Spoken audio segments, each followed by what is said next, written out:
Moving to America in a time like this? Yes, I am. Happy Black History Month, nieces and nephews and nibblings. It's Robert, your favorite or soon to be favorite Black gay uncle. I know I haven't shared any content in a minute, and I do apologize because I have been busy moving. I am going to be moving to Detroit, Michigan in less than a week. It's Sunday, February 9th, and this time next weekend, I'll be in my new apartments with my boo, getting ready to start my new job in a new city. And so I know some people must be like, why are you so happy to be moving back to the United States at a time like this? And I know there's a lot of people in my personal life who are obviously are aware of this move, but I haven't really been broadcasting it. And I think it speaks to being a Generation Y, latchkey kid generation. Like, I grew up at a time where there were commercials on TV with celebrities asking their parents, do you know where your kids are? Because we were just out there in the streets doing things. You know, we had this template of rules to follow, be home before the street lights come on, call people Mr. and Miss by their first name, get A's at school or else you were going to get in trouble. But other than that, we were just out wilding. In this age of social media, I often wonder how much that impacts the things that I do and don't share. It's not my first natural inclination to announce on social media a big move. But this is something that has been in the works for the last 2 years. So I have been in Canada for 8.5, and I probably should have left 4 years ago. But as you know, we were all in lockdown. I lost a lot of family members. So I've been navigating a lot of grief.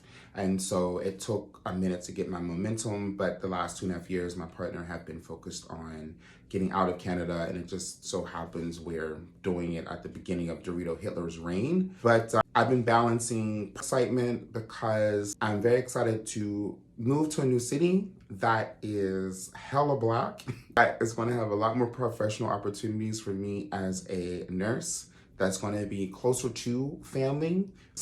I left Pittsburgh for a reason, and just really excited about a new chapter. Also, I'm ready for the resistance. I'm ready to be able to leverage my privilege as a cisgendered male to do what's necessary to fight this fascist oligarchy that is approaching. I might be a little naive in my somewhat faith of democratic principles and strongholds, and hopefully we'll have some safeguards in place to buffer us till hopefully at least the midterms, when the Democrats can hopefully grow a backbone so we can have a true alternative to what's happening. But yeah, and I'm ready to buckle up for that ride. So that's what's going on with me, nieces, nephews, and nibblings. I promise I'm going to be coming back soon with a new episode of Tea with Robert. And when I started this channel and this adventure, I promised myself that I would do it from a place of creativity, not from a place of a capitalistic mindset. You know, certainly I would love to have a certain amount of subscribers and get paid for content to help pay the bills, but ultimately, this was just a passion project that I have an idea for, to share my thoughts of intergenerational dialogue as a 45-year-old Black gay man. But because I've been so busy focused on this move, there hasn't been a moment where I'm able to just sit down and let it be from a creative, fun place. So I promise to get settled and to come back with new content. But in the interim, I just wanted to come and share this quick update on my life. I wanted to wish everyone Black a happy Black History Month.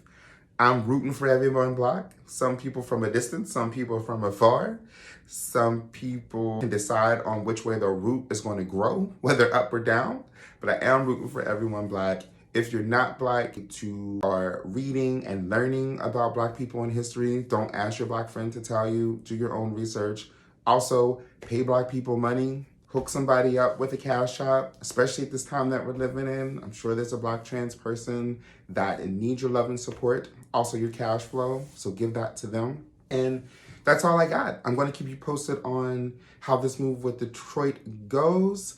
I am going to spend this week wrapping up my affairs here in Canada and saying goodbye to a country that has allowed my wings to spread, but hasn't really fed me. So I've had a lot of great professional opportunities. Obviously, I've met amazing people. There's great people everywhere.